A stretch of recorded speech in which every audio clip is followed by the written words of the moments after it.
Hello friends, welcome to my channel. ഇന്ന് നമ്മൾ tongue powder ഉപയോഗിച്ചിട്ട് നല്ലൊരു വെൽക്കം ഡ്രിങ്കാണ് തയ്യാറാക്കാനായിട്ട് പോകുന്നത്. ടാങ് പൗഡറിൻ്റെ കൂടെ മറ്റൊരു ചേരുവ കൂടി നമ്മളിതിലേക്ക് ചേർത്ത് കൊടുക്കുന്നുണ്ട്.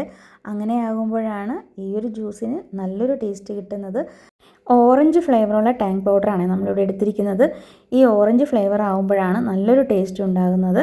അപ്പോൾ നമ്മളൊരു മിക്സിയുടെ ജാർ എടുത്തിട്ടുണ്ട്. ഇതിലേക്ക് 2 ടേബിൾ സ്പൂൺ അളവിലാണ് ടാങ് പൗഡർ ചേർത്ത് കൊടുക്കാനായിട്ട് പോകുന്നത്. ഒട്ടും പ്രതീക്ഷിക്കാതെ വീട്ടിലേക്ക് ഗസ്റ്റൊക്കെ വരുന്ന സമയത്ത് വളരെ പെട്ടെന്ന് ഉണ്ടാക്കാൻ പറ്റുന്ന നല്ലൊരു ഡ്രിങ്കാണിത്. അപ്പോൾ ടാങ് പൗഡർ നമ്മളിതിലേക്ക് ചേർത്ത് കൊടുത്തു. നമ്മളെപ്പോഴും ഉണ്ടാക്കുന്നത് പോലെ അല്ലാതെ നല്ലൊരു ടേസ്റ്റ് കൂടി കിട്ടണ്ടേ, അതിന് വേണ്ടിയിട്ട് ഞാനിതിലേക്ക് മിൽക്ക് പൗഡറാണ് ചേർത്ത് കൊടുക്കുന്നത്. അതും 2 ടേബിൾ സ്പൂൺ അളവിലാണ് ചേർത്ത് കൊടുക്കുന്നത്.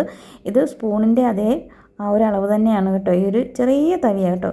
ഇനി ഇതിലേക്ക് മധുരത്തിനായിട്ട് പഞ്ചസാര ചേർത്ത് കൊടുക്കാം. ഞാനിവിടെ ഈ ഒരു ചെറിയ തവിക്ക് 1.25 തവി അളവിലാണ് പഞ്ചസാര ചേർത്ത് കൊടുക്കുന്നത്. മധുരം നമ്മുടെ ഇഷ്ടം അനുസരിച്ചിട്ട് ചേർത്ത് കൊടുക്കാം കേട്ടോ. അപ്പോൾ പഞ്ചസാര ചേർത്ത് കൊടുത്തു. പിന്നെ ഇതിലേക്ക് കുറച്ച് വെള്ളം മാത്രമേ ചേർത്ത് കൊടുക്കുന്നുള്ളൂ. ഞാനിവിടെ ഒരു 2 ഗ്ലാസ് അളവിലാണ് ഈ ഒരു വെൽക്കം ഡ്രിങ്ക് തയ്യാറാക്കാനായിട്ട് പോകുന്നത്. ആദ്യം കുറച്ച് വെള്ളം ഒഴിച്ചു കൊടുത്തിട്ട് ഇതൊന്ന് നന്നായിട്ട് നമുക്കൊന്ന് അടിച്ചെടുക്കാം. ഇതിപ്പോൾ നന്നായിട്ടൊന്ന് അടിച്ചെടുത്തിട്ടുണ്ട്. ഇനി നമുക്ക് ഒരു ബൗളിലേക്ക് ഈ ഒരു ജ്യൂസ് ഒഴിച്ചു കൊടുക്കാം. അതിനുശേഷം നമ്മുടെ ആവശ്യത്തിനനുസരിച്ചിട്ട് വേണം വെള്ളം ചേർത്ത് കൊടുക്കാനായിട്ട്. നല്ല തണുത്ത വെള്ളം ഉണ്ടെങ്കിൽ അത് തന്നെ ചേർത്ത് കൊടുക്കുക. അതില്ലെങ്കിൽ നോർമൽ വാട്ടർ ചേർത്ത് കൊടുത്തിട്ട് പിന്നെ കുറച്ച് ഐസ് ക്യൂബ് കൂടി ചേർത്ത് കൊടുത്താൽ മതിയേ. ഞാനിപ്പോൾ നോർമൽ വാട്ടറാണ് ഇതിലേക്ക് ചേർത്ത് കൊടുത്തിരിക്കുന്നത്. ഇതൊരു വെൽക്കം ഡ്രിങ്ക് അല്ലേ, അപ്പോൾ നമുക്കിതിലേക്ക് കുറച്ച് ചിയാ സീഡ് കൂടെ ചേർത്ത് കൊടുക്കാം. ഞാനിവിടെ ഒരു 10 മിനിറ്റ് മുൻപായിട്ട് കുറച്ച് വെള്ളത്തിലേക്ക് ചിയാ സീഡ് കുതിർക്കാനിട്ട് വെച്ചിട്ടുണ്ടായിരുന്നേ. അപ്പോൾ അതുകൂടി ഇതിലേക്ക് ചേർത്ത് കൊടുത്തിട്ട് നല്ലതുപോലെ ഒന്ന് മിക്സ് ചെയ്തെടുക്കാം.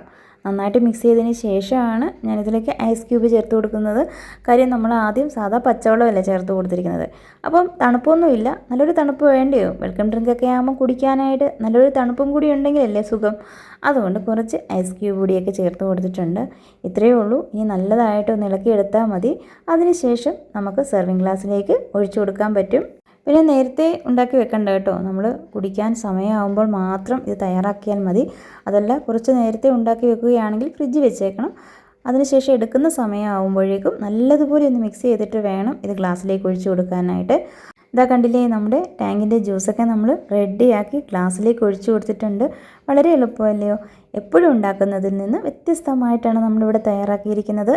ഞാൻ വീണ്ടും ഒന്നുകൂടി നല്ലതുപോലെ ഒന്ന് ഇളക്കി കൊടുക്കുന്നതേ ഉള്ളേ. നമ്മൾ കുടിക്കുന്നതിന് മുമ്പേ ഇങ്ങനെ നന്നായിട്ടൊന്ന് ഇളക്കി കൊടുക്കണം കേട്ടോ. അപ്പോൾ ബാക്കി കുറച്ചുകൂടി ഉണ്ടായിരുന്നു. വലിയൊരു ഗ്ലാസ് നിറയെ എടുത്തു. പിന്നെ ഒരു ചെറിയ ഗ്ലാസ്സിലും കൂടി ഉണ്ടായിരുന്നേ. അപ്പോൾ നമ്മളെടുത്ത ആ ഒരു ടാങ്കിൻ്റെ പൗഡർ വെച്ചിട്ട് ഇത്രയുമാണ് നമുക്ക് ജ്യൂസ് തയ്യാറാക്കാനായിട്ട് കഴിഞ്ഞിരിക്കുന്നത്. ഇനിയും ഗസ്റ്റൊക്കെ വരുന്ന സമയത്ത് ടാങ്കിൻ്റെ പൗഡർ ഉണ്ടെങ്കിൽ പെട്ടെന്ന് തന്നെ ഈ ഒരു രീതിക്ക് ഉണ്ടാക്കി കൊടുക്കുക. എല്ലാവർക്കും ഒരുപോലെ ഇഷ്ടപ്പെടുന്ന കേട്ടോ. പ്രത്യേകിച്ച് കുട്ടികൾക്കൊക്കെ ഒത്തിരി ഇഷ്ടപ്പെടും. അങ്ങനെ നമ്മുടെ ഇന്നത്തെ വീഡിയോ ഇത്രയേ ഉള്ളൂ. വളരെ ഈസി ആയിട്ട് തയ്യാറാക്കാൻ പറ്റുന്ന ഇതുപോലെയുള്ള റെസിപ്പികൾക്കായിട്ട് നമ്മുടെ ചാനൽ ഇതുവരെ സബ്സ്ക്രൈബ് ചെയ്തിട്ടില്ലെങ്കിൽ ഒന്ന് സബ്സ്ക്രൈബ് ചെയ്യുക. നിങ്ങളുടെ അഭിപ്രായങ്ങളൊക്കെ കമൻറ്റ് ബോക്സിലൂടെ അറിയിക്കുകയും ചെയ്യണം. മറക്കാതെ ഒന്ന് ലൈക്ക് കൂടെ ചെയ്തേക്കണേ. അപ്പോൾ വീഡിയോ കണ്ട എല്ലാ കൂട്ടുകാർക്കും താങ്ക്